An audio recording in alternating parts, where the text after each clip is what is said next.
After what happened, Jiang Sampai reflects that his sister would hate to wait for him in that old and lonely house.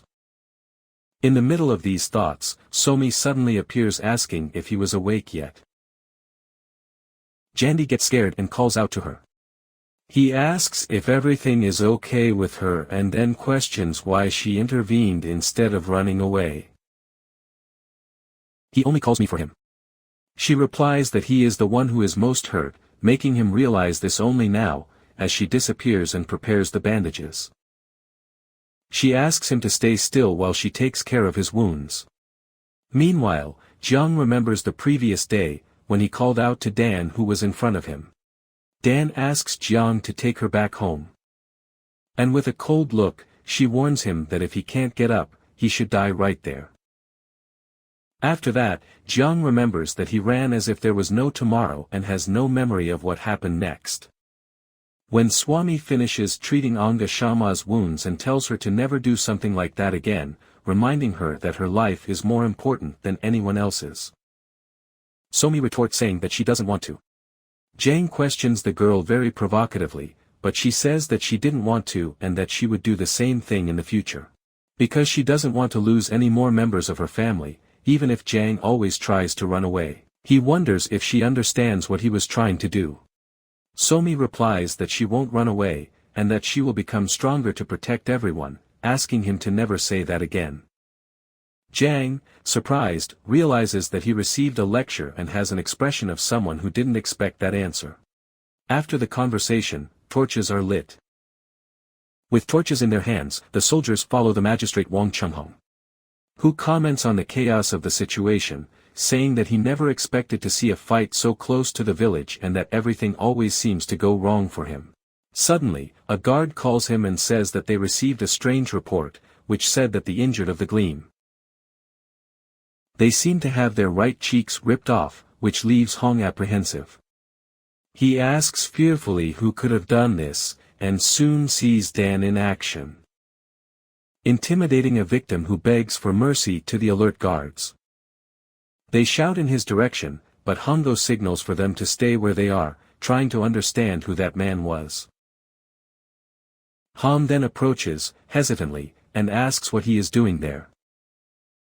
Dan looks at him coldly and replies that those men tried to kidnap and kill a person. He tells them that they were lackeys of the black market man, that Hong had captured Hong V, and quickly orders the guards to arrest the rest of the bandits in the area.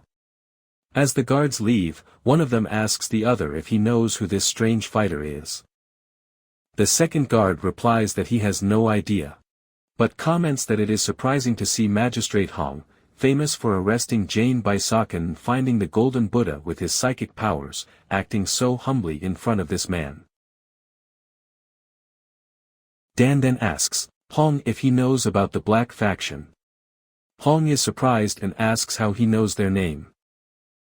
The Black Faction, among the numerous groups in the Central Plains, is an organization that recruits vagrants and criminals. Because they are very strong and commit all sorts of crimes. They have caused many problems for the imperial family for decades. Dan reveals that these men and the black market representative are agents of the Black Faction, and that there seems to be a branch in Mtiren. Hong asks if Dan is really who he thinks he is. Before he can finish his sentence, Dan puts his hand on his shoulder and tells him that the criminals owe him a debt, so he will help Hong with the situation in Mtihang. Meanwhile, in Mtihang, a person sitting down asks what the hell happened and why they didn't send a message to the security guard that there is nothing to worry about, since they should arrive soon. The person sitting down is Yang Hyuk-sang from the Black Faction, leader of the Honan branch, who comments that the higher-ups are unhappy and that they invested a lot in the black market guy. The guard mentions that they sent their best men and that everything should be fine. Yang expresses his anger and frustration. Yang, in his thoughts, says that he can't wait to get revenge on Jiang Sampan, reflecting that not only Jiang Baisakan was captured, but also the black market trader, who was helping, was killed. Yang says that because he feels that things are going from bad to worse, suddenly an explosion happens, making the guard get scared and ask what was that. In the middle of the dust, Dan's silhouette begins to form. The dust dissipates and we see that Dan was responsible for the explosion. Yang asks who that guy was. Moments later, we see Yang easily neutralized. Dan quickly asks Hong's guards to arrest him. The guards, surprised, question if he really belongs to the black faction, incredulous with the situation. The unconscious leader ends up dropping money. Dan notices the money lying on the floor and thinks that Somi and Jeng are hungry. Dan bends down, asking the guards for permission to pick up the coins, which they allow. And Dan starts looking for more objects, planning to buy something to eat for Somi and Jen. Dan finishes looting the leader and starts getting ready to go home carrying many items. The frightened guards, watching the scene, thank him for his help and wish him to go in peace. Thus, Dan Weihan finally gets the money he needs to take care of Somi and Jang Sampai. 3 months after all that happened, summer has arrived. Thanks to the valuable items he brought from the black faction, Dan, Wu or Heian's life disappears and Jang's life has taken a leap in quality. They started to live much more comfortably. Enjoying the luxuries that these expensive items provided, Dan realized that there was a small problem as he watched from afar. A very serious problem. He saw Jang completely focused on her cleaning work. Dan watched from afar without saying anything. Soon after, he looked away. He saw Sum happily feeding the little fish. With a hungry look, she looked at the fish and commented that it looked tasty. Dan realized that the situation at home had a small problem. Wasomi and Jang Sampai had gained a lot of weight. He, worried, realized that the real culprit was himself. Disappointed with himself for having brought so much food, Dan fed the two until they could eat no more, day after day in 3 generous meals. Jen and Sampai's culinary skills have improved so much that their dishes could now be considered true masterpieces. They are both living in an environment where they would gain weight even unintentionally, which makes Dan a little uneasy. He reflects that, as normal people and without the ability to manipulate celestial energy, Somi and Jang's health could be at risk. With this in mind, he calls the two to talk. Our protagonist, Den Yuoyan, decides to teach martial arts to Jang Sampai. Jang, not understanding well, apologizes and becomes confused, questioning in his thoughts how he, an ordinary person, could learn from someone of Dan's level. Dan also invites Somi to learn, and she is excited, accepting enthusiastically. Dan then suggests that they go to the street to buy martial arts books. Somi accepts the request. But Jane says that the books sold on the streets are usually third-rate. Dan, however, confirms that this is exactly the ideal level for them, making some even happier, while Junk gets sulky, ends up agreeing and going after the books. Jeng Sampaio returns tired with the sum and the martial arts books, exhausted after the search. He shows Dan all the books he got and Dan just looks at the books. Dan picks up a special book that catches his eye. Dan examines the special book called Tied Fist and Tied Sword. He recognizes the name, but doesn't remember it. Jing explains that the book is from the Wudang sect, one of the main ones among the 10 great sects. Dan shows a certain lack of knowledge and asks about the sect as if he didn't know, while seeing Jiang Sanbong's name in the book and comments that he finds it interesting. Jiang in the background says that Dan is probably the only person who would react like that to the name and wonders if the Taoists heard what Dan said. They would probably confront him. Then, Dan, without wasting any time, begins to read the book attentively while Jiang watches a little discouraged. Dan then announces that they can now begin training. During the training, Jiang and Somi are trying their best. Somi is determined and moves with focus while Jiang, already tired, tries to keep up. Dan, observing the scene, asks why they are moving like that. Jane explains that they are just following the movements in the book. Dan then emphasizes that they should not limit themselves to imitating the movements, as this takes away the fun of martial arts. He explains that there is no right way to practice them, each martial artist develops their own style and records it in a book so as not to stray from the path. He encourages Jiang and Somi to move as they wish, stating that this is how they will be able to create their own paths in martial arts. After hearing Dan's words and agreeing to follow his advice, Jiang is impressed and Sumi becomes even more determined. As they train non-stop. A while later, Jiang, already exhausted, begs to stop, telling them to kill him while she disappears, still breathless, continuing her training. Somi makes several magnificent movements and gets excited as she tells Dan to watch. During one of her repetitions, Dan watches her closely and Somi says that she can hear the whipping sound she makes with her movements. Dan, excited about Somi's progress, praises her performance, stating that she has the potential to become a martial artist. He congratulates her with applause, encouraging her to continue training and developing her Zen skills. Dan, in his mind, reflects that he did not really intend for Somi to learn martial arts in the beginning. His only goal was for her to move a little and stay healthy. After an intense training session, Dan looks at the table full of food.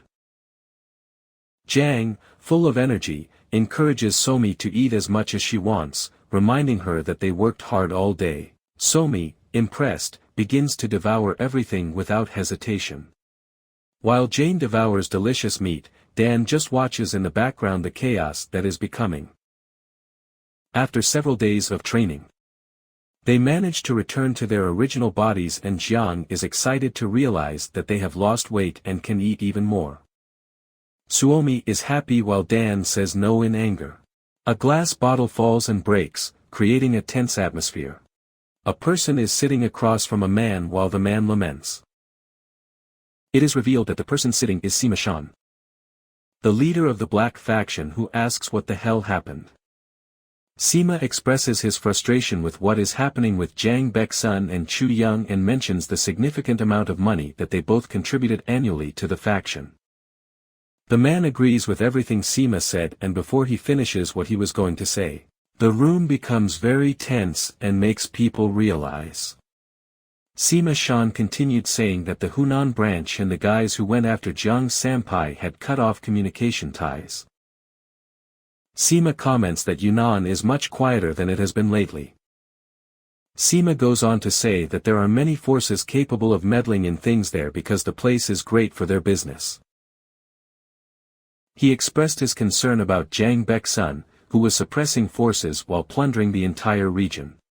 An old man present at the meeting suggested that someone was behind all of this, trying to get in their way, and was curious to know who it was. And one of the guards present said that he would take action on this.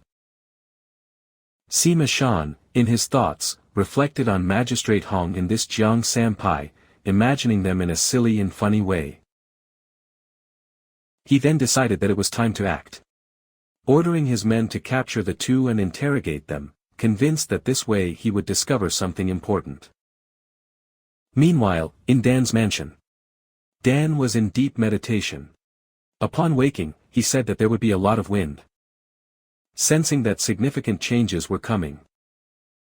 Jean, completely exhausted, surrounded by piles of books, grumbled that the day had already been so tiring since the beginning. Dan appeared, demanding that he get up, and Jiang, noticing Dan's presence, just stayed on the floor.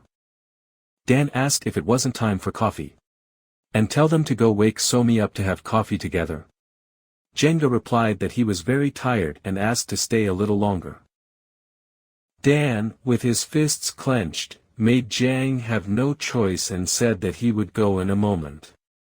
Meanwhile, his soul was meditating so perfectly that even birds gathered around him because of the calmness that it emanated. Dan found her in her moment of calm and said that she had already woken up, seeing the tranquility she emanated. Dan called Somi, asking her to go take a shower before breakfast. She, full of joy, replied that she loved breakfast very much and got up to give Dan a hug, who only agreed with what she had said. At the mansion, Dan noticed Jiang carrying food along with Somi. He asked what was wrong and Dan told Jiang that it was very windy that day. Jiang, somewhat confused, just agreed and wondered in his mind why Dan had made that seemingly random comment. Then, Dan asked Jiang to check the situation in Yeyang and bring a report. Jiang reminded him that he hadn't had breakfast yet. With a deadly glare, Dan ordered Jiang to go immediately. Jiang, startled by Dan's seriousness, hurriedly left, complaining that he didn't even have time to eat breakfast. Meanwhile, in the northern Hunan province of Yuyuan, a woman was finishing her last meal.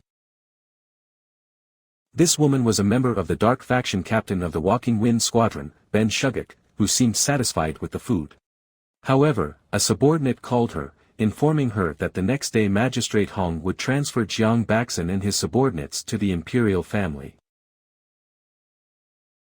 In Captain Ben Shuguk's mind, she pondered the strangeness of Jiang Baxin staying in Yeyang for 3 months. Magistrate Hong was probably looking for some information. But the dark faction was not willing to submit to him easily. The possibility of transferring Jiang and his men to the imperial family was worrying. Because the men there would make Jiang reveal everything about the black faction. Beng had 2 options. She asked the guard about the chances of saving them. A soldier replied that, considering the number of men, there were less than 40% of Jiang's original forces available. Beng's options were to save them or kill them to pay for the evidence. She decided, and ordered the men to kill Jiang and his subordinates. Captain Ben Shuguk said that eliminating the prisoners was more viable than trying to rescue them and said that all that would be missing now was the magistrate, Jiang and the inmate. She reflected on how the world had changed so much. But there were still people living in isolation, without understanding why this was happening. As she thought, the captain saw Jiang Sampai right in front of her.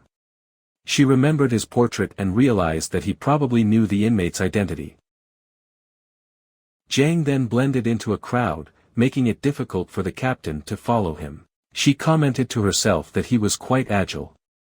After seeing Jiang Sampai's leg entering an alley, Captain Ben Shuguk believed that she had finally cornered him. However, as she approached, she realized that the alley was empty. She wondered confusedly where he had gone. Meanwhile, Jane Zampai was talking to Dan, sharing that she had noticed a strange change in the city's atmosphere. He commented that, before leaving, he felt that a strange girl was following him. Jiang explained to Dan that he was sure that the black faction would not leave him alone. Dan, intrigued, he confirms the situation that Jiang had gone through. Dan asked what kind of organization the black faction was and demanded details. Jiang says he has nothing to say. Jiang began to explain that the black faction was founded by a person of unknown identity about 50 years ago. Caption Adriana Zanato.